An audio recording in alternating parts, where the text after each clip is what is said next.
So I do have one question for you, which is, how much do you think Mexico grew in 2025?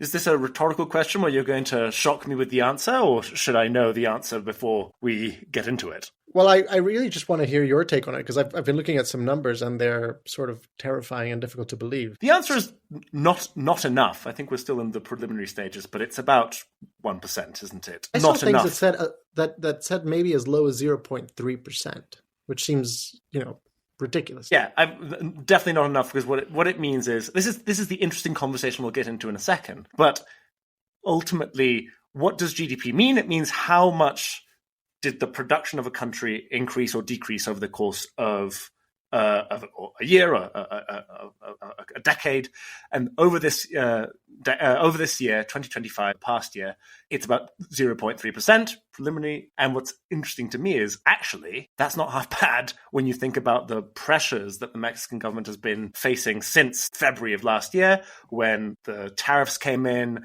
where massive political structural reforms came into effect, spooking investment. Really, Mexico didn't do half bad. But also, on the other side of things, you can say maybe that's nowhere near enough, because the population grew, not enough jobs were created, and so actually 0.3% isn't so much growth as stagnation, or even a decrease in how much people felt in their pockets. But then you can go to the other side of the argument, which is this is the great issue with GDP as a measurement in the first place, which is it doesn't matter if, I think we've literally used this phrase before in the podcast, it doesn't matter if Mexico grows by 10% if all of that money goes into Carlos Slim's pocket. So the redistribution story over the past 7 years is also an important part of this discussion. How long can we continue that in Mexico before you can no longer redistribute and you've actually got to start growing for people to feel richer? So that to me is a central part of this conversation. Definitely. I fully agree on the limitations of the GDP, or GDP as a metric. Now, there's a couple of things here. There are many virtues to redistribution, but there's also the risks of too much redistribution. That means you're taking money away from the people who have more, and they will possibly throw a tantrum eventually, leave or not invest, which has been a problem in Mexico, which I think we'll get to in a bit. Now, the other thing is, when you look at Mexico on the world stage, this 0.3, 0.7, 1%, these are all numbers that are out there. We won't actually know the real number for a couple of months when all the data comes in, but it's very low. It's most likely below 1%. Now, on the one hand, I agree, it's quite impressive when you look at just how sort of turbulent everything has been over the past year, both with pressures from the US and with significant political changes continuing to happen within Mexico. But it's really concerning for me when you compare these numbers with the growth numbers of other parts of the world. Comparable economies like South Africa, like Turkey, like Morocco, grew more than Mexico did. In Latin America, maybe less developed economies, but still very developed, like Peru, Colombia, Ecuador, grew 2-3 times as much as Mexico. Uruguay and Chile, much more developed, grew more than Mexico, in some cases more than twice as much as Mexico. Mexican growth really only compares to the widely criticized for being too low growth of very, very rich countries like Germany and France. Or, in Latin America, second only in terms of worse growth to Venezuela, which I assume we'll be talking about in this podcast, given what's happened over the past few days. But yeah, basically, Mexico's growth has been abysmal. And what's sort of sad is it's not like it had a great track record anyway. Mexico's growth before this was still pretty poor compared to other Latin American countries and compared to comparable countries outside of the region. So it is a pretty sad story. We'll be getting into questions as to whether or not that will change in 2026 or whether it'll get worse. Welcome, everyone, to episode 1 of season 2 of Mexico, the podcast. So maybe now for context, because we're going to look at sort of what does the economy and potential growth of the economy look like for Mexico in 2026. But there are some underlying things that we must address when it comes to talking about growth in Mexico. One is demographics, right? Mexico has, in the recent years, moved away from a sort of pyramid structure of its demographics to more of a, the bottom part being a rectangle, which means population is getting older. It's nowhere close to a point where there's, like in Japan or Korea, where there's more old people than young people, but this is how it starts. The second thing, which is important, is for the longest time... It's the demographic curve is going into what I call Alex goes into middle age, which is more or less pear-shaped, isn't it? Exactly. Now, the other thing to consider is for growth, for the economy to grow, there's kind of two ways. demographics. One, how many people do you have? How many people produce things? And the other one is productivity. How much does every person produce, right? So we've said demographics have been slowing down for quite some time and will continue to do so. But how's productivity doing? Well, over the past 20 years, Mexico hasn't grown at all or close to at all thanks to productivity. Mexico has almost exclusively grown thanks to a growth in population. This means Mexico hasn't for 20 years really changed the way it does things in a way that benefits the economy positively. Exactly right. And that obviously means that something's got to give, right? Because the population is no longer growing. That demographic bonus that everyone talks about, we're in the midst of it. This is it. This is as good as it's going to get, barring migration. But that to me is what worries every economist I know, even from the left and the right, which is if Mexico doesn't start getting growth in terms of investment, in terms of productivity numbers going up, I think that's when it becomes an issue. A big problem is the debate is no longer reaching that point just yet because we're having big debates about who got to keep the pie that exists right now. So the Mexican economy is very unfairly or very unequally divided. And so the past 7 years have been an interesting development because for many, many decades before 2018, what happened in Mexico was the little growth that there was went almost entirely to a very, very rich elite. That can be clearly seen in the evolution of people's salaries, which basically stagnated. And so you can see decades of people having exactly the same salary, even as inflation ate away at it. So that was a big issue. The redistribution has provided not only some relief to these people who didn't feel that their pockets were getting heavier with a bit more cash, but it changed the way the Mexican economy worked for a while, which is even as Donald Trump came to power the first time and the second time, Mexico didn't, fall into a disarray. Mexico's economy actually didn't fall, which is what more or less was expected. And the reason for that was domestic consumption. For the first time in decades, almost half a century, Mexico's economy grew, not because people were coming in and plugging investments into the country, but because people were reinvesting in the country because a lot of the Mexicans themselves were consuming. And so companies like Walmart that depend on the Mexican economy internally did very, very well during that period. And Mexico's economy grew because people in Mexico were consuming. But the issue is, of course, that is coming to an end now. Consumption is starting to flatline and if not fall. And so now people are turning back to the old way of growing, which is outside investment or productivity. Now, how can we change productivity? How can we create productivity growth? Nobody knows. For the past 30 years, economists have been saying that you need to implement all sorts of structural reforms, and structural reforms have indeed been implemented, in many cases with very little, if any, success. What we're seeing now is a completely different approach being carried out by the Morena governments of Andrés Manuel López Obrador and Claudia Sheinbaum, but they're still ultimately focusing on structural reforms. Not neoliberal structural reforms, but structural reforms that trying to make the economy function in a completely different way than it has over the past 30 years. However, it doesn't seem to be working. There's a very good reason for that, which is the Morena government, and especially under Claudia Sheinbaum, is stuck between a rock and a hard place. On one side, it is a government that is far more muscular in its interventions in the economy. It doesn't believe this liberal conception that the state should just regulate and stay out of the way and enforce contracts and let the privates do stuff. They believe that the government should be actively involved. And so that's why you see them creating things like chocolate factories and railways and having the army administer tourist attractions and airports. That all comes from a logic of the government needs to be part of the economy because that's actually the best way to regulate private actors. We can discuss whether or not that worked in a different podcast.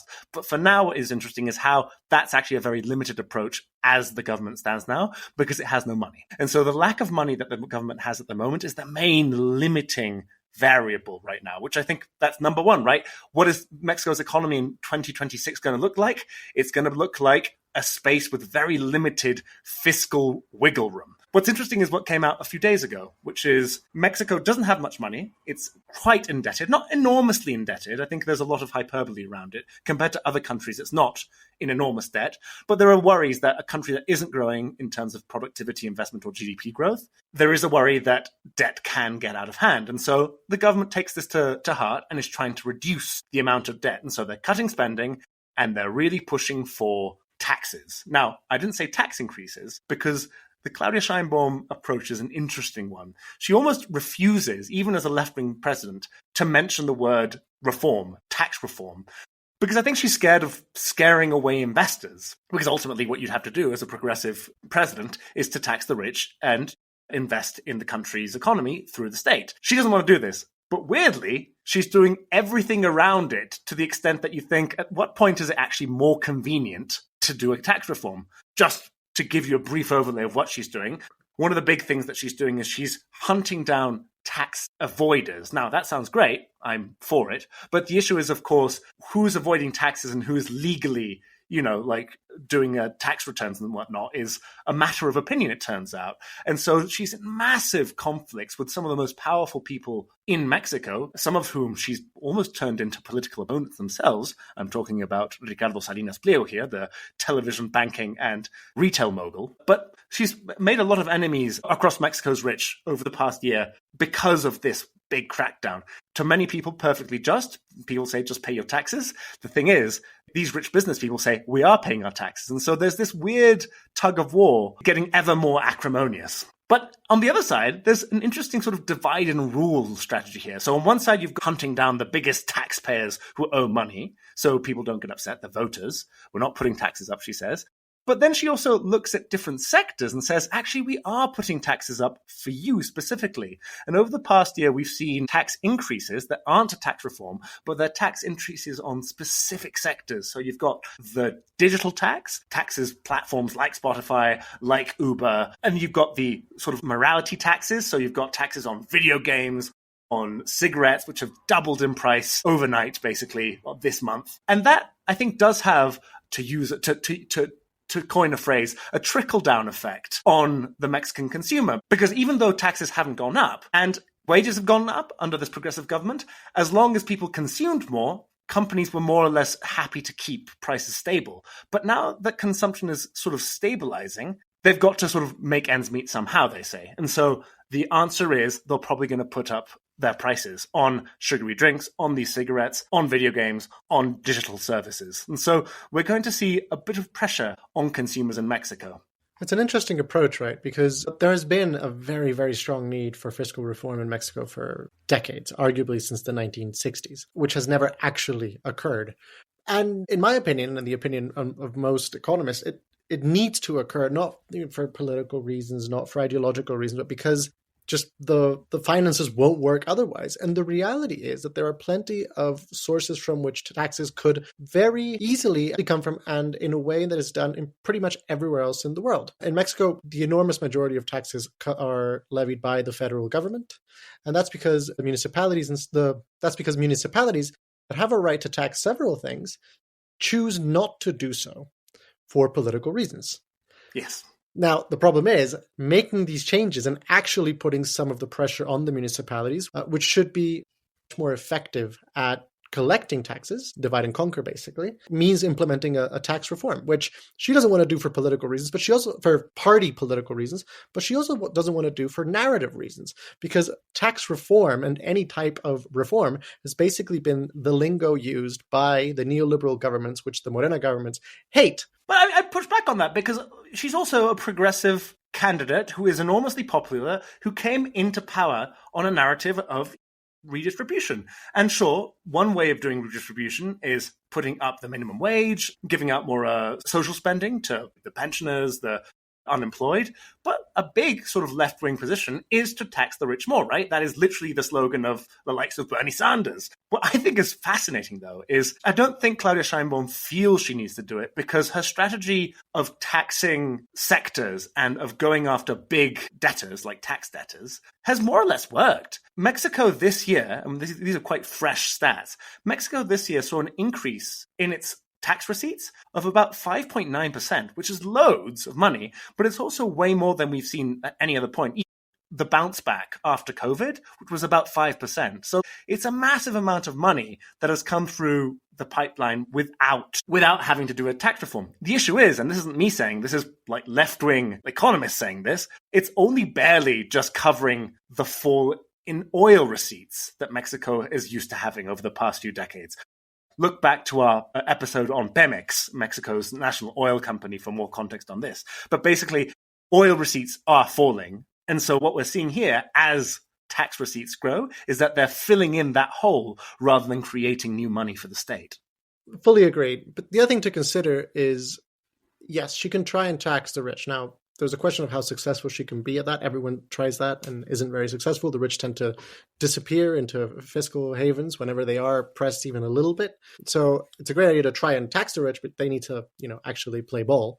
We can see Ricardo Salinas Pliego not playing ball, which tends to then lead to having to tax the middle class and the upper middle class, which tend to be the owners of a lot of the medium-sized companies in the country, which have a very important source of employment. And it's not a matter of debate that even though progressive governments will require more revenue or tax revenue in order to be able to fund progressive government programs, it is also true that increasing taxes will, at least in the short to medium term, shrink the economy, which is the problem Mexico already has.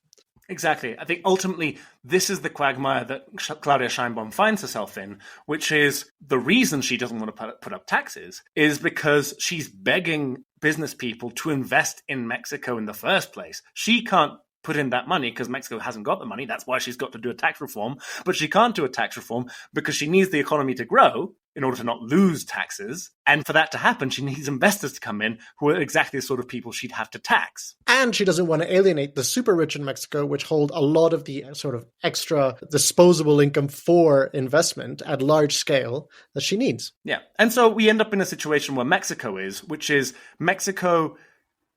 sort of a weird OECD country. We know that because it's a sort of upper middle income country in a sort of rich club. But even then, it's very striking to see how Mexico's tax to GDP ratio, which is how many taxes it charges on the basis of how big its economy is about 15%, which is up from 10 years ago, which was 10%, but that's still less than half of what the average OECD country charges its citizens. But the reason it can't become average or approach average at a faster rate is for exactly the reasons we've mentioned. It's this middle-income country that depends enormously on this very small group of economic elites to carry out those investments.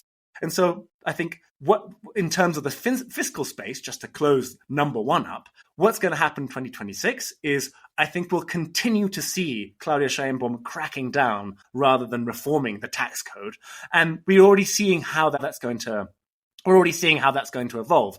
The first one is this war against factureros, who are the sort of like accountants who can give you tax breaks on the basis of what you spent. So if you've bought machinery or you've bought an office, that can be written off as a business expense. Lots of illegal work going around so that everything is a business expense. And that's basically what is defined as a facturero. So she's going after those.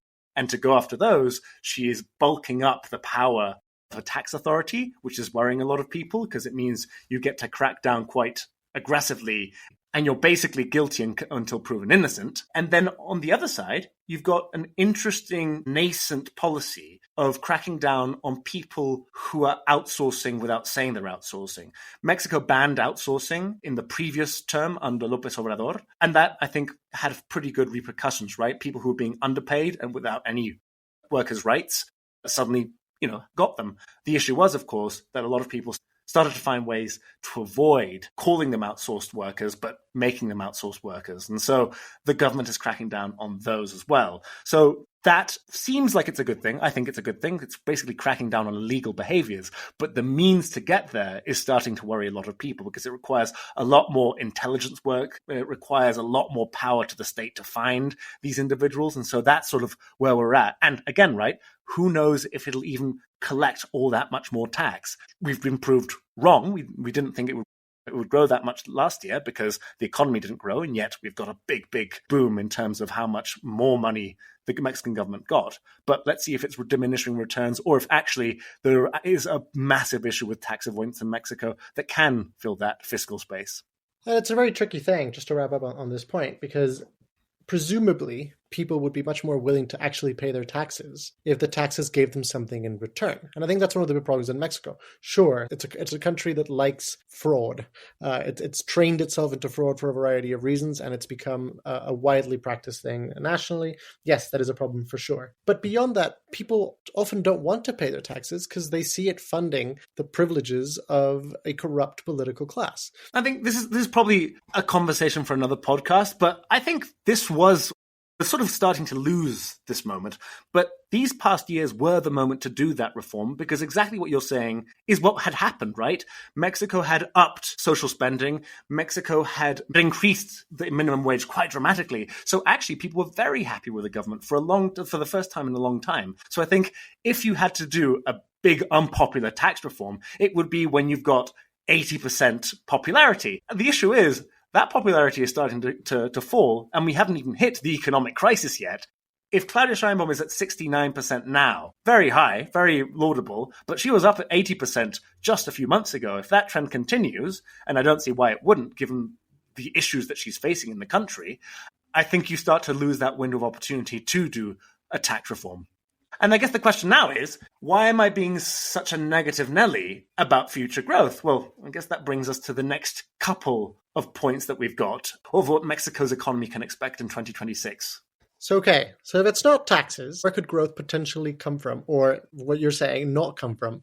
I mean, the question is, if it's not going to be productivity because nobody knows how to actually increase it anywhere in the world, the obvious answer is investment, right? That's why we're focusing so much on investors and the rich. The issue is, of course, we're in a situation where investment is more or less at a standstill. It annoys me a bit. Obviously, it's part of, the government spiel. They've got to do this. Every year they say, we're historic amounts of investment, says the government.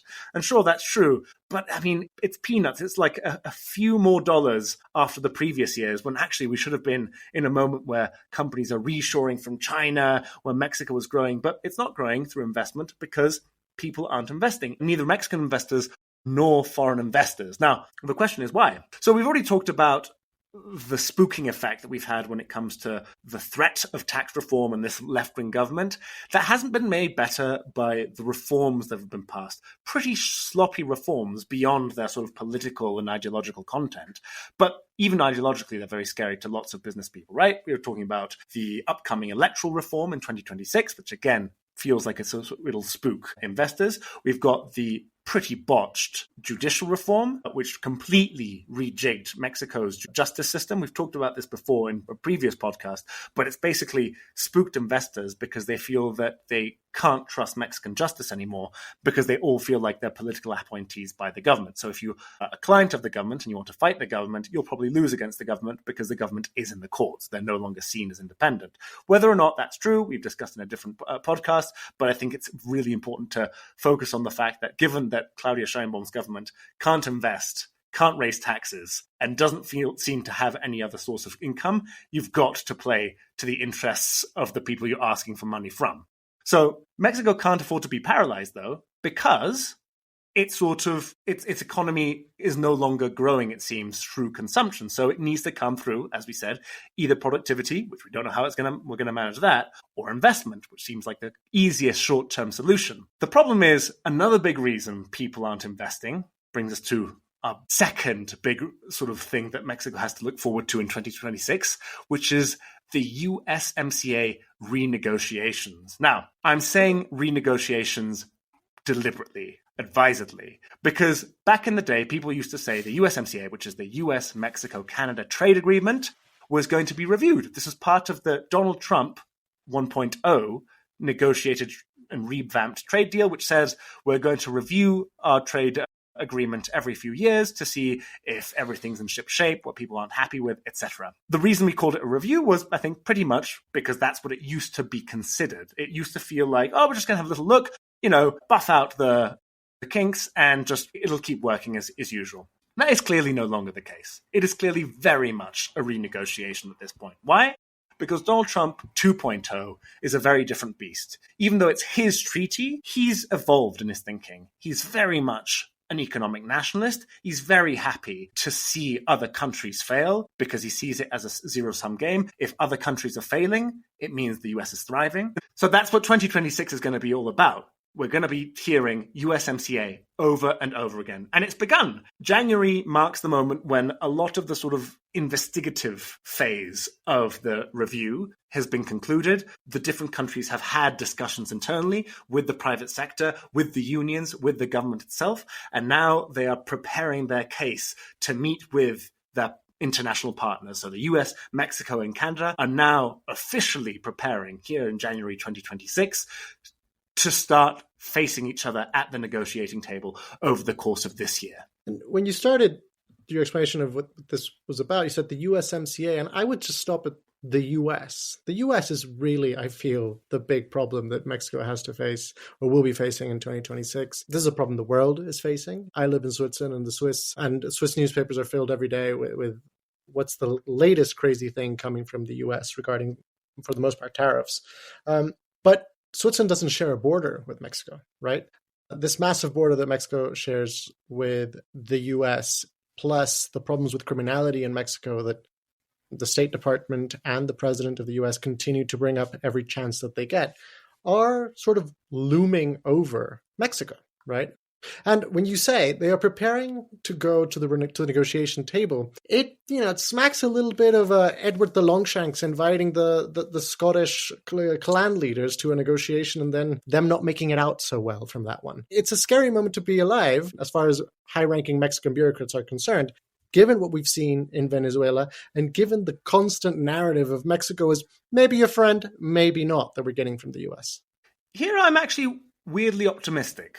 So I think a lot of people are very worried that a strike against Mexico from the US wouldn't come in a military form necessarily. I mean, it could, but really the most damaging thing that the US could do is to hit Mexico through its USMCA review. What I think is interesting here, though, is something that I discussed in the Mexico Political Economist. I'll link that in the show notes, which is a deep review as to why it's not as easy for the US to hit Mexico as it might be for it to kidnap someone like Nicolás Maduro.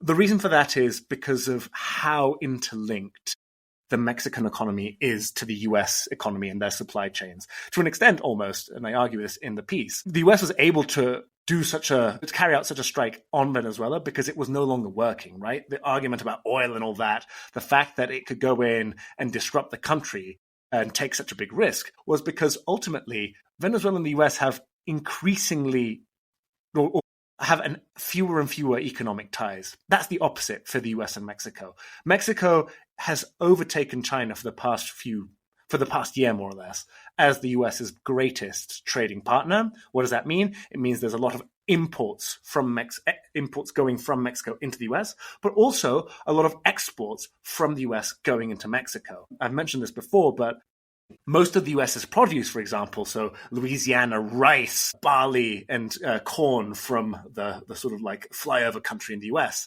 all of those mostly go to Mexico.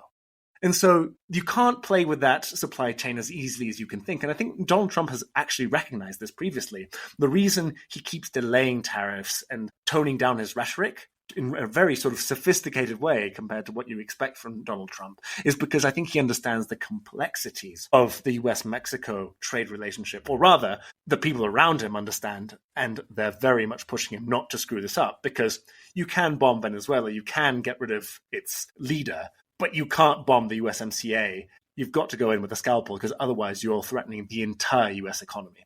I agree and disagree. I definitely agree that the US won't come in and kidnap Claudia Sheinbaum. I don't think there'll be any relevant military sort of attacks on Mexico or, the incursion of US troops, at least not in the foreseeable future. What I do think that we can expect is a USMCA negotiation that will be with a US sort of attitude that will be even less cooperative than one could have hoped for. Because to me, this attack on Venezuela is a little bit of, there's a lot of things to do exclusively with Venezuela, but it is two things. One, it is a bit of showing of the fangs, let's say, showing some muscle from the side of the US. But on the other hand, I think something that's important to bear in mind is in the piece that came out this week that you're referring to, you say Venezuela no longer works for the US the way the US wants it to. So I think that there is a message for Mexico. Of course we depend on you. Of course we need you. Of course we're integrated. But you need to play ball. Or, I got a bunch of guns. Also, like, legal and economic guns. I think you're absolutely right. The worst thing that can happen to Mexico, really, when we're talking about investment specifically, because what do investors want? They want certainty. So if we got rid of the USMCA tomorrow, it would be a disaster. But then I think things would be clearer to some extent. Whereas this weird sword of Damocles of the review, is it going to happen or not, has especially international investors just waiting on the sidelines, waiting for something to happen, waiting for clarity. And we're going to be waiting for a long time because July the 1st is when the mandated review begins, like the Free Trade Commission of the USMCA. So we've got half a year to wait still before we start the review. And the worst thing is, it's a rolling process. We could continue to go through this negotiating process for the next years, basically, because because the new USMCA has this sort of review process as opposed to NAFTA. It means that the US can hold this sort of Damocles over Mexico forever, basically, which is incredibly destabilizing, which means, again, investors might have to reconsider whether or not they want to jump into Mexico on the basis of its role as a supplier to the US. And one does wonder whether Mexico should just, in a way, in so much as it can, obviously, cut its losses and start looking elsewhere. Obviously, Mexico cannot just cut ties with the US. Neither is that probably a good idea at all. But this policy of the US has existed for a long time, forever, basically, of I make the rules and we play by them so long as they work for me, and we stop playing by them when they no longer work for me, which Donald Trump has now turned into we do that every 2 weeks, basically. Sort of is pushing its biggest and most solid allies into having to reimagine the way they do things. Because if Trump keeps doing this for the rest of his presidency, there will be no certainty in Mexico, and Mexico will have been better off if it just started cutting its losses. The thing is, of course, I don't think that's possible at this point. Now that we've entered this new stage of global politics, the end of the previous world global order and the beginning of this new great power spheres of influence order, Mexico is very much part of that America core bloc. There's no interest, I think, in annexing Mexico for the same reason there was very little interest in annexing Mexico in 1848 when the US took 51% of Mexico's territory, including California, New Mexico, and Texas previously. And the reason for that was they were pretty empty of people. I think the US wouldn't want to annex the whole of Mexico because it would prove an issue having to give Mexicans rights within the US. Greenland is easy because it's got few people, but the US, for its part, is very happy to keep Mexico under its boot, and actually is now a strategic position of the US to keep its sort of geopolitical core subjugated. That's why they did what they did in Venezuela, and that's why they're very happy, by the way, to keep the Chavista regime in place as long as it's subservient to its masters in Washington. So yes, to your point, I don't think you can cut your losses at this point. Maybe a few months ago, I would have said, gosh, Mexico needs to find new trading partners. But if you are seen to explicitly have that as a policy in Mexico from the United States will take action, punitive action, to correct your course. So I think Mexico has to be far more sophisticated than that. Funnily enough, though, I think Mexico has a history of being able to navigate that because the US has only really abided by international law when it is convenient to it. What I think is funny is there is this weird shock to see if there's any precedent to what has happened in Venezuela. And of course, there isn't exactly precedent for this. It's pretty outrageous. But the US is pretty well known for breaking international law. So yes, we can sort of nitpick and talk about the details and split hairs, but the United States is well known around the world for not really abiding by international law. The issue here is the policy of not even playing lip service to it, I think, is what's new. And that's what Mexico has to play with. And I think Mexico has been pretty good at playing with it over the past 200 years. Yes, definitely. I think it's no surprise that when the PRI was in power for the 70 years that it ruled supreme over Mexico, everything was sort of politicized except for two things. And one of those things was the Foreign Service. And that Foreign Service was very highly regarded worldwide. And for good reason. Mexico is good at understanding its place in the pecking order and doing the best that it can with that place. I guess this This brings us maybe to our final point, which is what Mexico can do for itself. We've talked about the fiscal space, which is how do you either get more money to fill that black hole of debt or invest? And the answer is pretty much nothing. How can you deal with outside forces? It seems like Mexico can aspire to keep the status quo as its best case scenario. So is it all doom and gloom? And I think what's tough is maybe yes, but maybe no. I think the last point of what expects Mexico's economy in 2026, and this pertains to investment, this pertains to its relationship with its economic elites as well as international investments, is the fact that 2026 will be a make or break moment for the Plan Mexico. The Plan Mexico, which is Claudia Sheinbaum's flagship industrial policy, which has, as far as I feel, not been a great success for many good reasons, explainable reasons, but I think at this point, it's either it needs to prove its mettle or maybe be cast aside. This will be the defining year for that plan. What is the plan? It's a plan that says, let's all work together, local Mexican investors, Mexican government, and Mexican society, to really give investment and economic development for everyone some real welly. That means creating industrial parks, that means investments. The issue is, of course, one of the things that you mentioned, which is Mexico's great and renowned civil service and foreign service.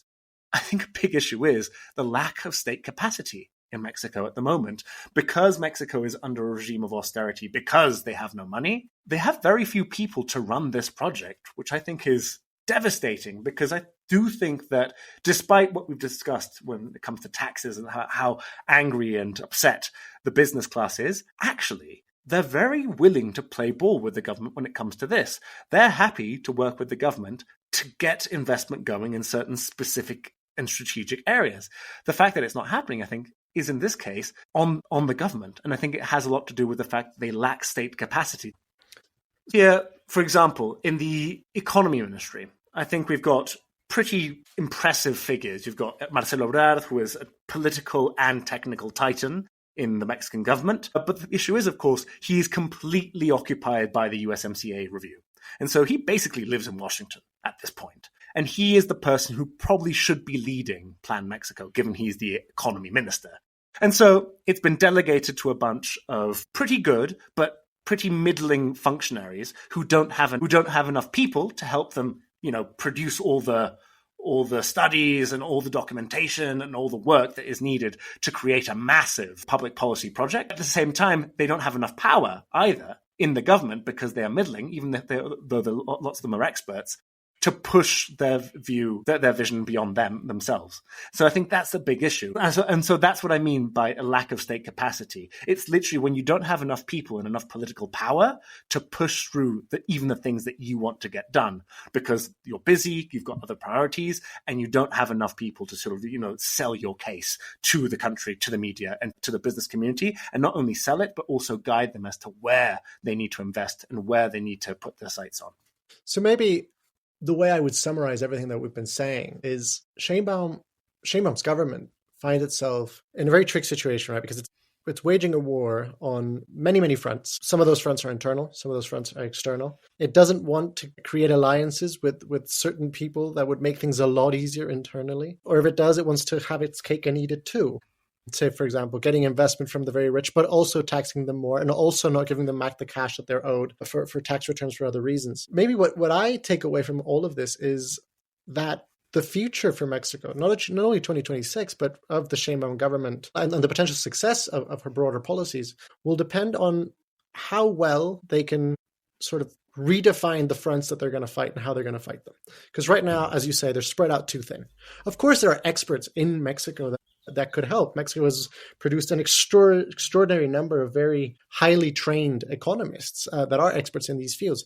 The government just doesn't want to play ball with them because they belong to other political parties, right? So it's too many ifs and buts that Sheinbaum has in her agenda, while also having a very, very big goal in mind. And unless she either aims for a slightly more achievable goal or decides to fight on fewer fronts, it's very likely that she's not going to be successful.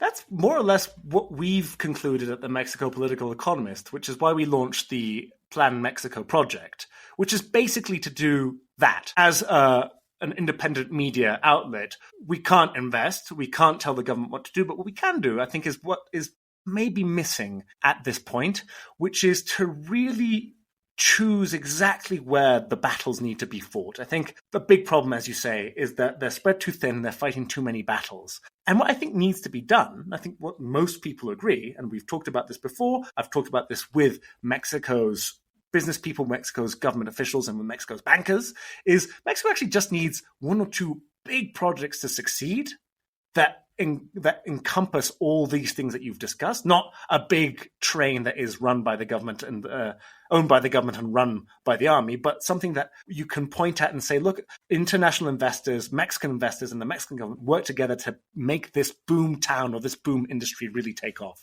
And so that's what we're more or less doing at the Mexico Political Economist this year, 2026, which is to create these roadmaps, to analyze the sectors which they've chosen in the Plan Mexico outline and to really hone in onto them. And there's a lot of interesting things that you can already see from these very early stages of analysis. For example, Mexico has its massive and indebted oil company, Pemex. What is interesting to me is you've got to keep it afloat because otherwise its default would crash Mexico's economy. But maybe that's not the place to invest all your money. Sure, Carlos Slim goes in there because he's Titanic, but maybe that's not where your money is best spent. You need more bang for your few bucks. But there's other interesting industries that we've discussed in the Mexico Political Economist, even before launching the Plan Mexico project, which I think are fascinating and which go against this narrative that Mexico isn't growing, that Mexico's stagnant. Two examples, they're not the only ones, but two examples that really stand out to me are computing equipment, computers, which have seen double-digit growth in the past few months, like monthly double-digit growth, which is insane to me. And in the state of Jalisco, it grew over the past few months by 150%, that specific sector. And it's not, Jalisco is a big tech hub in Mexico, so it's not like there was nothing and now there's something for it to have grown 150%. There was a lot already. So this growth is significant. It's not as big as the oil sector. It's not as big as the car sector, but that almost makes it better, makes it more enticing for investors because it means you don't have to invest all that much money to really see things take off. Another example, which I thought was fascinating, which we covered in the Mexico Political Economy as a bit of an interesting sort of research case, was the case of a sector buried within the other industries category in the National Statistics Office. It was such a small sector at the moment that it's sort of dumped into this category, which is other industries. They involve toys and candle making, but there was one sector in particular which had exploded in the past year, in 2025, and that is medical devices. We tell the story of why that happened, but Mexico does seem perfectly primed to really exploit and boom in that sector and many other sectors to really prove that it can grow, that it can be a success case, and then it can be a profitable market for investment. And so that's what we're doing at the Mexico Political Economist in 2026. I think that's probably what the government and business should be doing as well. So why don't you come along with us over the course of the next 12 months and see how this turns out? Thank you for joining us on the first episode of the second season of Mexico, the podcast. This was Tavo Figueroa. And this is Alex Gonzalez Ormeron. And over the next 12 months, we'll be showing you more or less whether we got it completely wrong or whether maybe we were onto something. Subscribe to the Mexico Political Economist, give us a like, drop us a comment, and see you next time. Toodaloo.